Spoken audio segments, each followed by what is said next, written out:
안녕하세요. 반갑습니다. 은혜의 자리, 말씀의 자리 오늘도 오신 것을 감사드립니다. 아멘. 네, 한 주간 동안 편안하셨습니까? 아멘. 아멘. 아예 고맙습니다. 오늘 이제 주제는 효라고 한마디로 얘기할 수 있고 부모님을 기쁘시게 해드리는 것이 무엇일까 이런 생각이 드는데 두 분은 부모님께 언제 제일 기쁨을 드렸다고 생각하십니까? 저는 대학교 이제 1학년 2학기 때 첫 장학금 증서를 갖다 드렸을 때 장학금도 받고 다니셨어요? 네, 네. 부모님이 굉장히 기뻐하셨겠네요. 네, 네. 네, 큰 효도죠. 네. 네. 세례자매는 언제 부모님을 가장 기쁘게 해드렸다고 생각하세요? 저는 드라마에 나올 때 부모님이 참 좋아하시는 것 같아요. 맞아요. 그럴 거예요. 우리 예쁜 딸이 드라마에 나온다. 굉장히 좋아하실 것 같아요. 아이, 참. 오늘은 그 효에 대해서 함께 얘기를 나눠보려고 하는데 본문 내용을 통해서 한번 살펴보도록 하겠습니다.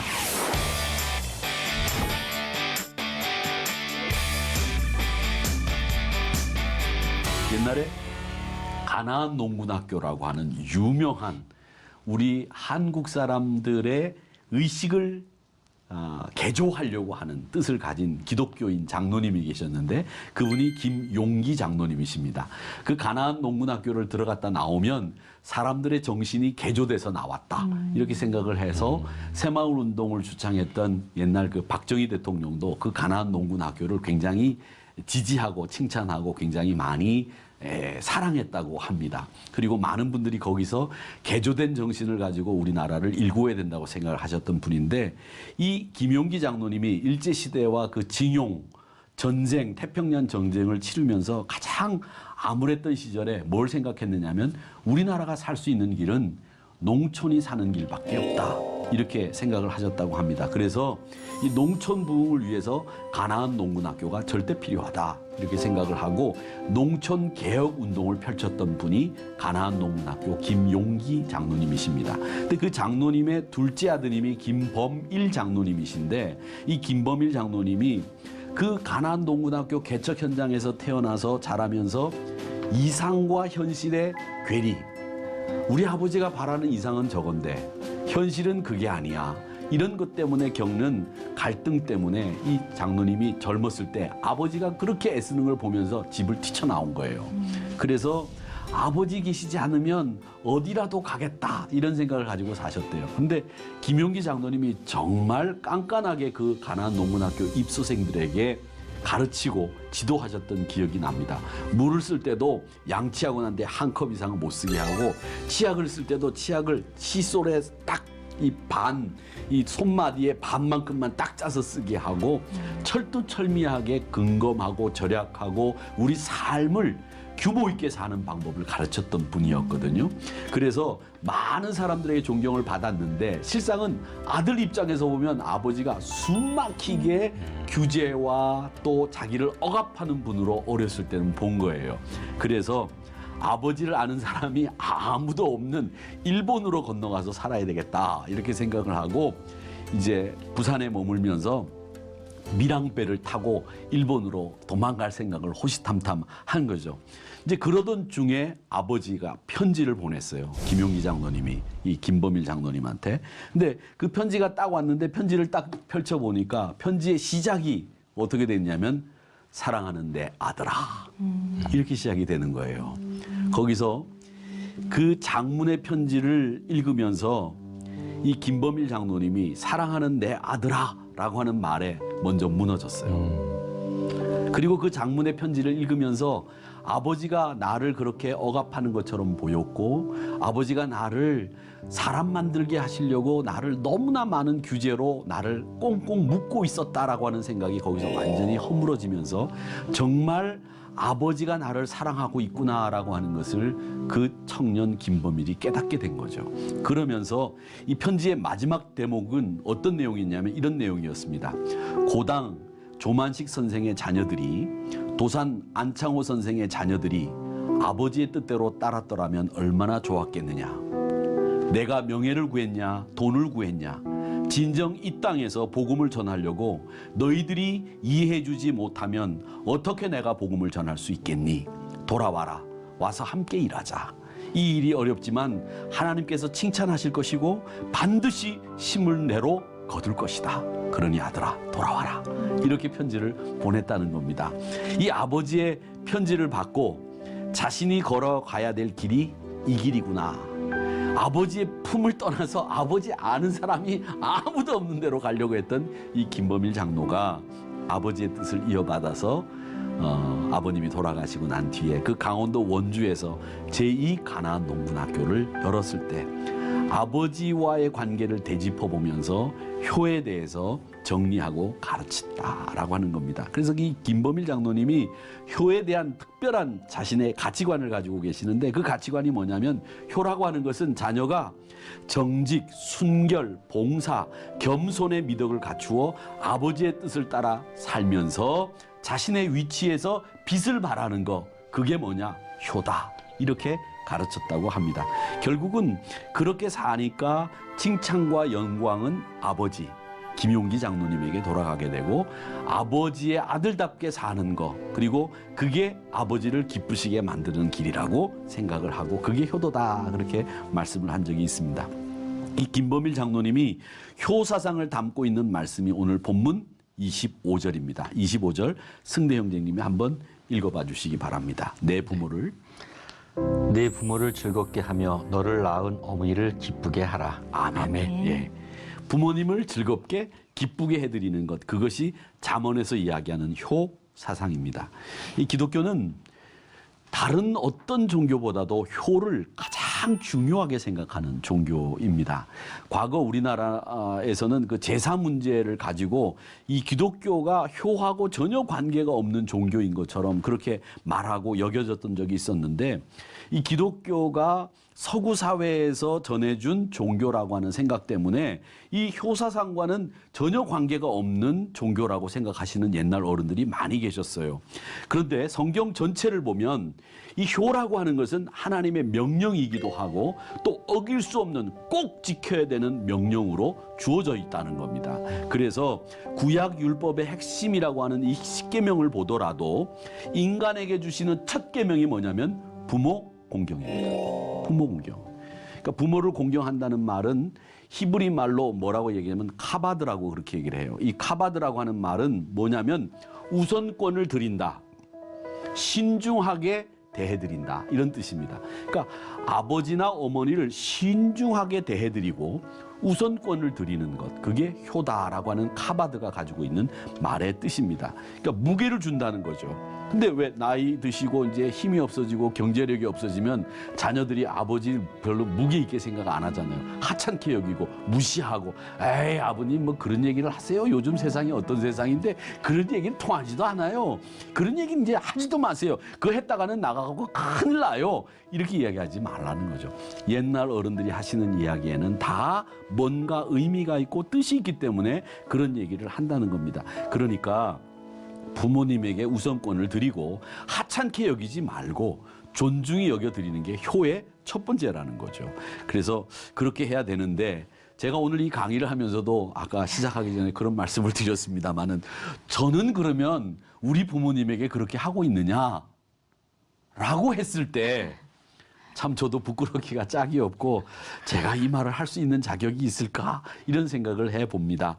부모 공경이라고 하는 것은 정말 힘들고 어려운 일인데, 이 부모 공경하는 건 이 기독교에서 굉장히 중요하게 생각하는 명령이다라고 하는 거죠. 자, 그렇다고 하면 25절에서 부모님을 기쁘시게 하는 것을 효라고 했을 때 어떻게 하는 게 부모님을 기쁘시게 하는 것인지를 살펴보도록 하겠습니다. 19절 말씀을 한번 읽어봐 주시면 뭐라고 되어 있느냐면, 19절 말씀에 보면 바른 길을 걸어가는 것, 그것이 부모님을 기쁘게 해드리는 거라고 말씀하고 있습니다.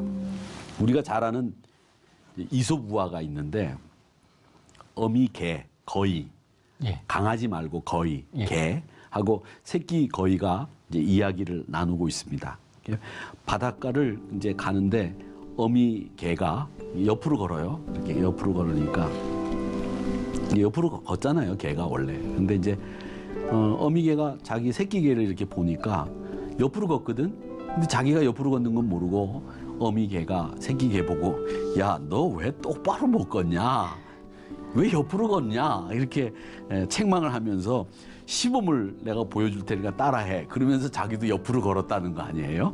그러니까 이게 참 이 이야기는 뭘 얘기하느냐면 우리가 내 자신이 바르지 못하면서 남 보고 발라야 된다 이야기하는 거 그게 참 어렵고 힘든 일인데 자기도 사실은 그렇게 걸으면서 자식 보고 야, 너 이렇게 걸어야 돼 하면서 보여주는데 그 마음이 부모 마음으로 생각하자면 야, 나쁘게 생각하면 지도 그렇게 걷지 못하면서 뭐 남 보고 그렇게 걸으라고 얘기해 이렇게 얘기할 수 있지만 반대로 우리가 긍정적으로 생각을 한다면 부모 입장에서는 자기도 그렇게 걷지만 자식만큼은 바로 되기를 원하는 게 부모 마음이구나라고 하는 교훈을 받을 수 있다는 거죠.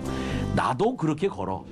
그런데 너도 그렇게 걸으면 안 돼. 시범을 보이지만 너는 똑바로 걸어야 돼. 똑바로 살아야 돼. 이게 부모님 마음인 것 같아요. 그러니까 내가 똑바로 살진 못해도 너는 똑바로 살아야 된다라고 말하고 싶은 게 부모 마음이라고 하는 거죠. 그러니까 이 세상 어디에도 자식 잘못되기를 원하는 부모는 없다라고 하는 거죠. 아무리 악한 부모라도 자식들이 바른 길 가기를 원하고 있다. 그래서 19절 말씀에 뭐라고 얘기하느냐면 한번 세례자매가 읽어봐 주시죠.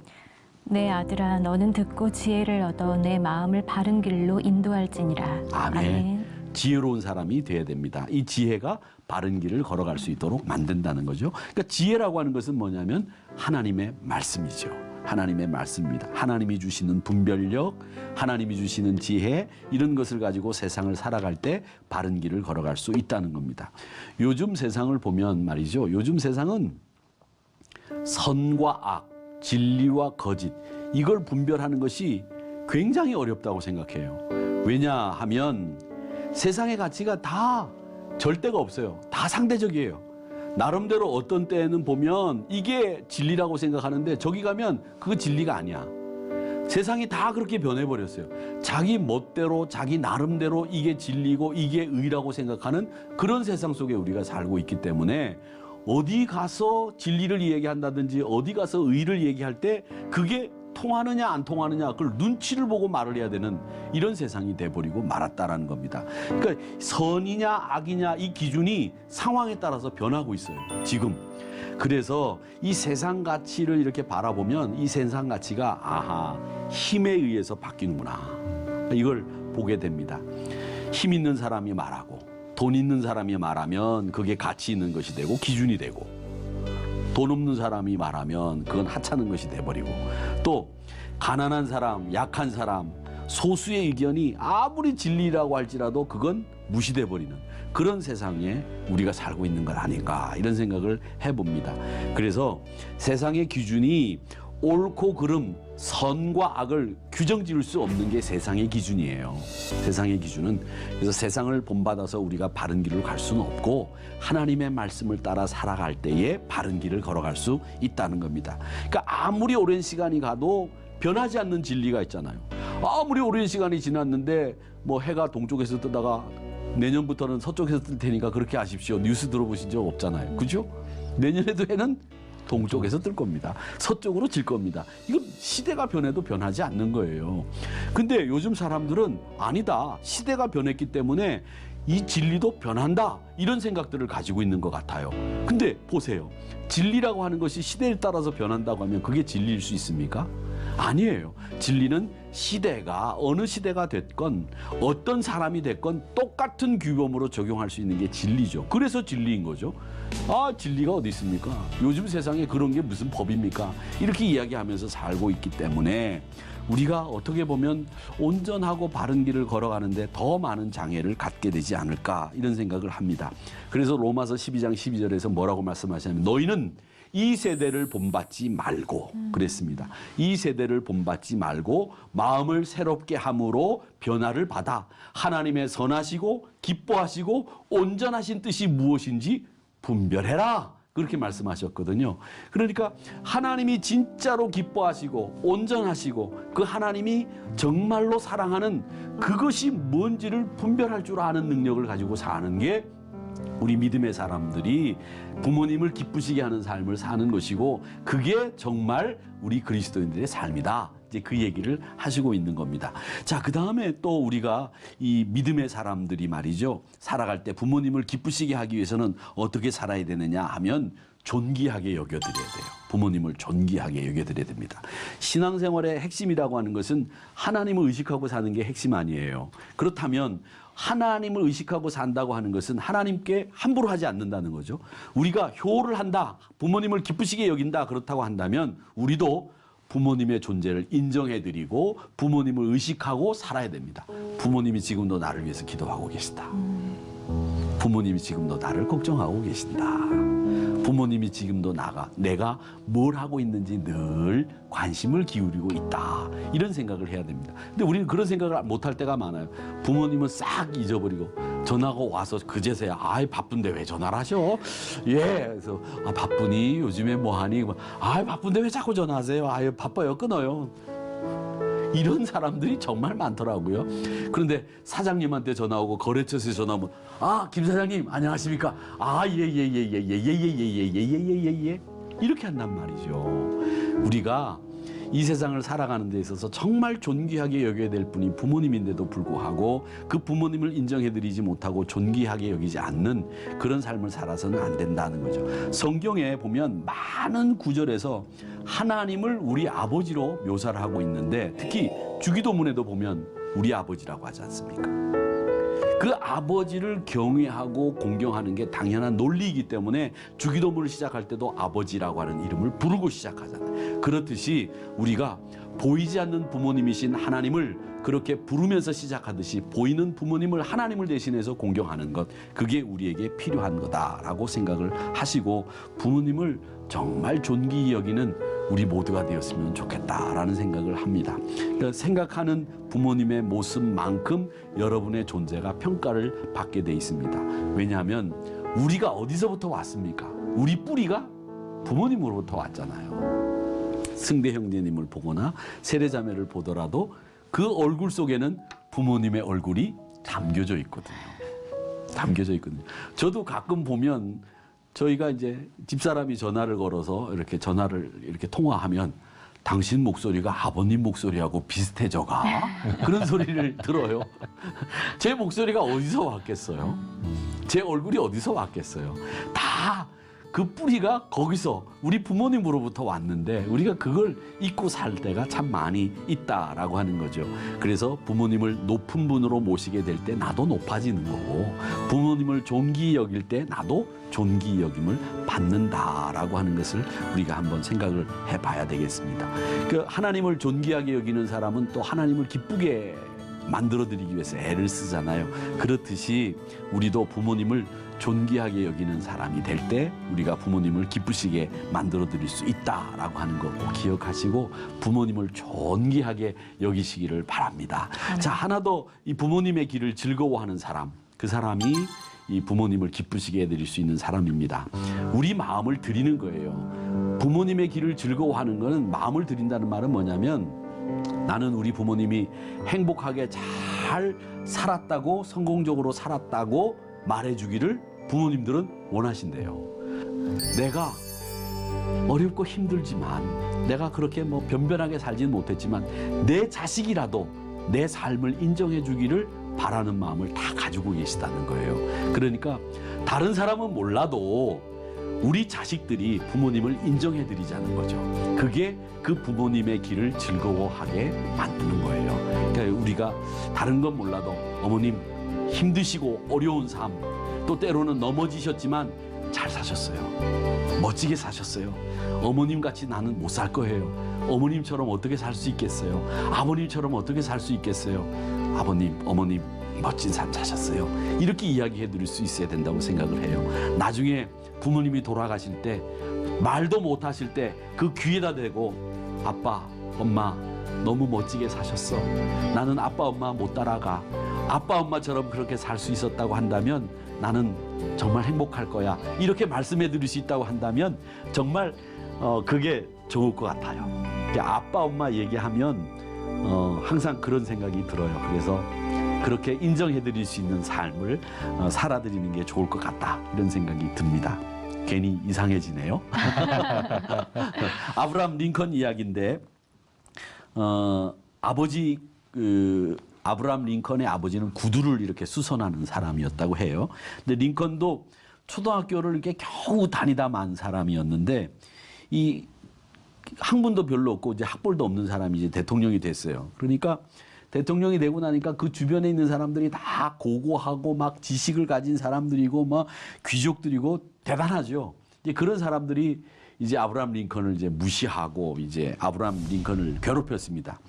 이제 링컨이 대통령이 돼서 상원에 나가서 제일 처음 이제 연설을 하는데 그런 이제 일이 일어났다고 해요.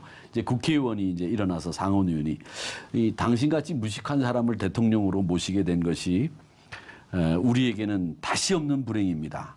당신 아버지는 구두를 수선하는 사람이고 그런 사람의 아들, 그런 천한 사람의 아들을 우리가 대통령으로 모시게 됐다. 정말 무례하기 짝이 없는 사람이죠. 그런 얘기를 하면서 구두를 이렇게 벗어가지고서는 이 구두도 당신 아버지가 만들어준 것이고 또 이 구두를 수선할 사람도 당신 아버지일 것 같습니다. 이렇게 모욕을 줬어요. 너무한 거죠. 참 이런 사람들이 의원은 무슨 의원이에요. 그러니까 아브라함 링컨이 어떻게 대답을 했느냐면 의원님 대단히 감사합니다. 여기서 열내면 지는 거예요. 만회할 수가 없어요. 진짜 그걸 인정해 주는 꼴밖에 안 돼요. 그러니까 절대 열내지 마시고 이런 일을 당했을 때 모욕을 당하거나 수치스러운 일을 당할 때 절대 화내지 마시고 아브라함 링컨처럼 이렇게 해야 됩니다. 아, 의원님 정말 대단히 감사합니다. 오랫동안 잊고 있었는데 아버지를 기억나게 해주셔서 정말 감사합니다. 그렇지만 저는 우리 아버님을 제일 자랑스럽게 생각합니다. 우리 아버지는 당신의 직업에 충실하셨고 구두를 잘 만드시는 분이셨습니다. 내가 어깨너머로 배운 바가 있는데 당신 구두를 지금 고쳐드릴 테니까 어디 수리할 때 있으면 저한테 가지고 오세요. 그렇게 이야기를 하고 거기서 자기가 하고 싶은 말을 다 하고 의정연설을 끝내고 내려갔다고 합니다. 얼마나 멋있습니까? 내 아버지는 구두 수선하는 사람입니다라고 떳떳하고 자랑스럽게 이야기한 거예요. 이것이 효도입니다. 아버님, 어머님의 길을 인정해드리는 거죠. 그분이 사셨던 삶에 대해서 내가 존경해드리는 거예요.